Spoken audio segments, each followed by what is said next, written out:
मैं अपने हॉस्टल के रूम में बिस्तर पर बैठी हुई अपने फोन पर मूवी देख रही थी। अचानक ही मेरी एक फ्रेंड का फोन आया, जो कि अपने घर गई हुई थी। राधिका, हेलो संध्या। मैं बोली, हाय राधिका, कैसी है और कब आ रही है वापस? राधिका बोली, अरे यार, यहाँ बस स्टैंड पर खड़ी हूँ। मुझे पुलिस स्टेशन में काम है अर्जेंट और मेरे पास काफी सामान है। तू आजा, साथ में डिनर करके चलेंगे मार्केट से।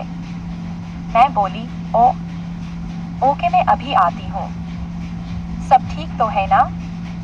राधिका बोली, मेरा सेलफोन चोरी हो गया, मुझे रिपोर्ट करनी है अभी। मैं बोली, फिर चोरी हो गया? तू करती क्या है? बड़ी लापरवाह है, और रिपोर्ट बाद में करा लेना। अरे यार, अभी ट्रैक हो जाए तो अच्छा है, बाद में कोई कुछ नहीं करता। ओके डार्लिंग, टेंशन मत ले, मैं आती हूँ। फिर मैं जल्दी में तैयार हुई और एक पीला टॉप और नीली जीन्स डाल ली। हॉस्टल के बाहर से रिक्शा पकड़ा, जो कि ऊपर से खुला था। ध्यान ही नहीं रहा कि बारिश हुई तो सब भीग जाएगा। बस स्टैंड करीब 10 किलोमीटर की दूरी पर था और जो रास्ता है वो काफी सुनसान सा है, और बारिश के टाइम वहाँ और भी कम ट्रैफिक होता है। रास्ते में जो डर था वही हुआ। बारिश शुरू हो गई और मैं भीगने लगी। खैर, इतनी तेज बारिश नहीं थी, इसलिए मैंने रिक्शा नहीं रुकवाया, पर कुछ ही सेकंड में बहुत तेज बारिश होने लगी। मैंने रिक्शे वाले भैया को साइड में पेड़ के नीचे रुकने को कहा। मैं जल्दी से रिक्शे से कूदकर पेड़ के नीचे भागी और रिक्शे वाले को मैंने पैसे भी नहीं दिए थे, इसलिए वो रुक गया और अपनी सीट पर ही बैठे बैठे घूरने लगा। रिक्शा वाला, मैडम थोड़ी ही दूर है, वहां जाकर खड़ी हो जाना। अरे दिख नहीं रहा भैया, मैं भीग गई हूँ। एक तो छत नहीं है तुम्हारे रिक्शे में और ऊपर से भीगा दोगे। रिक्शा वाला मुझे देखे जा रहा था। तभी अचानक से मुझे ध्यान आया, हे भगवान, मैंने कपड़े सही से नहीं पहनी है और बाहर गीली टी शर्ट से तो अंदर का सब दिख रहा था क्लियर। ऊपर से बारिश की ठंडी ठंडी बूंदें, जिनकी वजह से मुझे ठंड लग रही थी। रिक्शे वाले ने रिक्शा साइड में लगाया और मेरे पास आकर खड़ा हो गया। मुझे जैसे ही ध्यान आया तो मैंने अपने हाथ फोल्ड कर लिए और नीचे सिर करके खड़ी हो गई। शॉर्ट टी शर्ट पहनी थी, जिससे मेरे हाथों में हल्की हल्की ठंड लग रही थी और जिससे मैं कांपने लगी। मैं फोन पर मूवी देखने के बारे में सोचने लगी और मेरे दिमाग में अजीब अजीब ख्याल आने लगे। इतने में राधिका का फोन आ गया। तू कहाँ है संध्या? मैं वेट कर रही हूँ। अरे यार, ऑटो नहीं मिला, तो रिक्शे से आ रही थी और रिक्शे में छत ही नहीं है, पेड़ के नीचे खड़ी हूँ अभी। अरे यार, तू बाद में रिपोर्ट करवा लेना, फिर फोन तो मिलेगा नहीं। राधिका बोली, क्या पता मिल जाए। अच्छा ठीक है, बारिश कम होते ही आ रही हूँ। मैं फोन पर बात करते टाइम अपने हाथ नीचे कर चुकी थी, जिससे रिक्शे वाले को खूब मजा आ रहा था। वो मेरे साइड में खड़ा होकर मुझको देखे जा रहा था। फिर वो बात करने की कोशिश करने लगा। रिक्शे वाला, मैडम मौसम तो बढ़िया हो गया है। अब मैंने सोचा कि ठीक है, बातें करूंगी तो यह यहीं रहेगा और भागेगा नहीं। तो मैं भी बातें करने लगी। हाँ भैया, कम से कम गर्मी तो कम होगी। रिक्शे वाला, पर आप लेट हो गई बारिश में, अब क्या करें? किसी का फायदा तो किसी का नुकसान। वैसे मुझे बारिश से कोई शिकायत नहीं है। रिक्शे वाला, आप यूपी से है? नहीं, मैं पंजाब से हूँ। आप शायद यूपी से हो। रिक्शे वाला मुस्कुराने लगा। रिक्शे वाला, मैडम आपका नाम क्या है? मुझे अजीब लगा कि ये क्या चाहता है जो नाम पूछ रहा है। मैं बोली, नाम का क्या करोगे? रिक्शे वाला, मेरा नाम लखन है। ऐसे ही मैडम, परिचय के लिए। मैं बोली, हाँ हाँ हाँ, आप तो मुझे पढ़े लिखे लगते हो। लखन बोला, हाँ मैंने बीए किया है और मैं तो मजबूरी में रिक्शा चला रहा हूँ। मैं बोली, ओह। लखन बोला, आप क्या करती है? मतलब क्या पढ़ रही है? मैं बोली, अरे वो जो कॉलेज था ना, जहाँ आप खड़े थे, वहाँ पढ़ती हूँ। लखन बोला, अरे याद आया, मैंने आपको कई बार आते जाते देखा है। लखन थोड़ा पास आ गया। मेरा दिल तेजी से धड़कने लगा।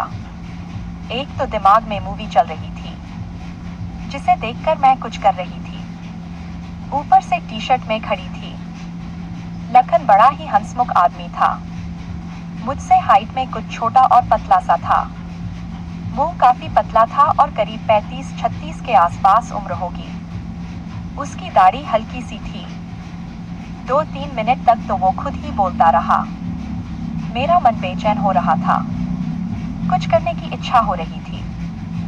फिर मेरे दिमाग में आया कि क्यों ना मैं लखन के साथ ही कुछ शरारत करूं। मैं बोली, अच्छा तो आप मुझे देखते क्यों थे?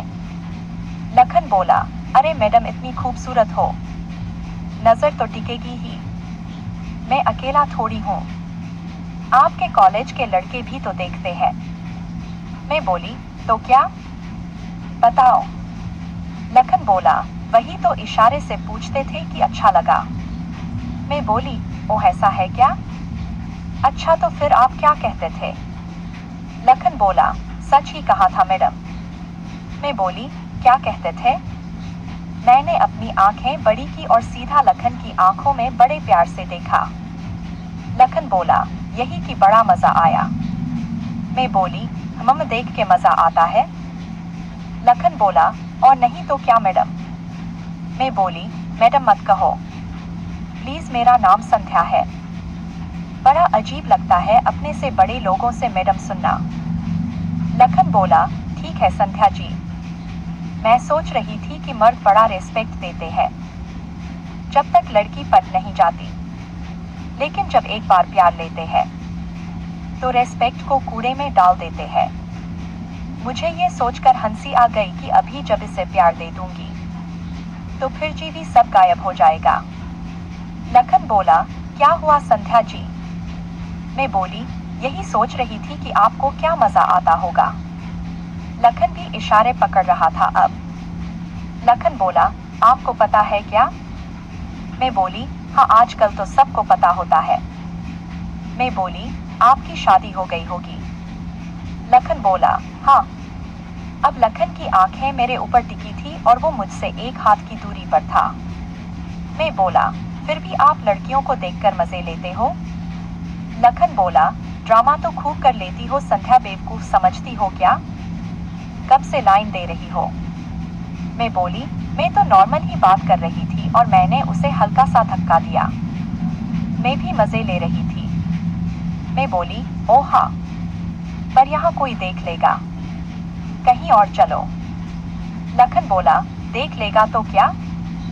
वैसे भी यहाँ ये सब होता है, कोई कुछ नहीं कहता। इतने में फोन बज पड़ा। राधिका बोली, ओए कहाँ है तू? मैं बोली, यहीं हूँ।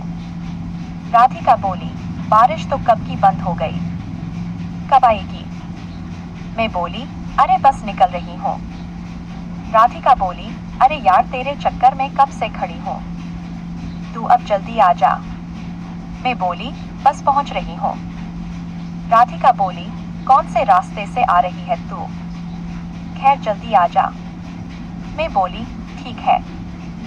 फिर थोड़ी देर बाद बाहर आई तो देखा उसी रोड पर दूसरी साइड में ऑटो आ रहा था। उस ऑटो में राधिका बैठी थी और मुझे देख रही थी। उसने ऑटो रुकवाया, पर ऑटो कुछ आगे जाकर रुका। लखन पीछे से निकला और रिक्शे पर बैठ गया। राधिका उसे मेरे पीछे से निकलते नहीं देख पाई थी। लखन बोला, चलो मैडम। मैं बोली, ओह रुको, मेरी दोस्त यहाँ है। लखन बोला, चलो। तो फिर अपना नंबर तो बता दो। मैंने लखन का नंबर लिया और फिर रिक्शे में बैठकर ही उसी साइड चलती जहाँ से आई थी। वैसे लखन को भी वापस जाना था। वहीं आगे मैं ऑटो के पास उतरी और ऑटो में बैठने लगी। राधिका बोली, अरे पैसे तो दे दे बेचारे को दो। मैं सोच रही थी कि सब कुछ तो दे ही दिया और ऊपर से पैसे भी दूं। लखन बोला, अरे नहीं नहीं, मैडम का खाता है मेरे साथ, कोई बात नहीं, बाद में ले लूंगा जब कभी दिखेंगी। राधिका ने कहा, ओके और हम दोनों चल दिए। राधिका ने रास्ते में कहा।